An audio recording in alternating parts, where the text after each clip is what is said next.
लोकसभा निर्वाचन 2019 के अंतर्गत लोकसभा निर्वाचन क्षेत्र क्रमांक 2 रायगढ़ में चुनाव लड़ैया 14 प्रत्याशी मन ला प्रतीक चिन्ह के आवंटन करे गई। 14 अभ्यर्थी मन में कोनो भी अपन नाम वापस नहीं ले हैं। जम्मू अभ्यर्थी मन ला प्रतीक चिन्ह के आवंटन करे गई।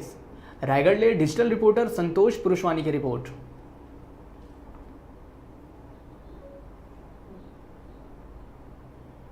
रायगढ़ लोकसभा क्षेत्र के लिए कुल 14 प्रत्याशियों से ने नाम निर्देशन पत्र दाखिल किया था।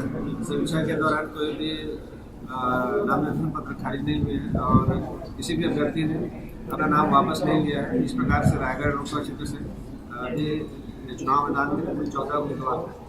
प्रत्याशियों का चुनाव चिन्ह दिनांक 8/4/2019 को 3 बजे के पश्चात आवंटित कर दिया गया है, जिसमें सर्वप्रथम इनोसेंट बुजुर्ग का नाम है, उसके बाद मोहन साहिब जी का नाम है, फिर लालदेव सिंह राठिया, अमृत तिर्की, देवाशंकर भगत, जय श्री सिद्धार्थ, ज्योति भगत, रविशंकर सिद्धार्थ, विजय लकड़ा, वीर कुमार तिक्कर, तारिका तरंगी उराव, तेज राम सिद्धार्थ, नवल किशोर राठिया और 14वें नंबर पर प्रकाश कुमार उराव का नाम है।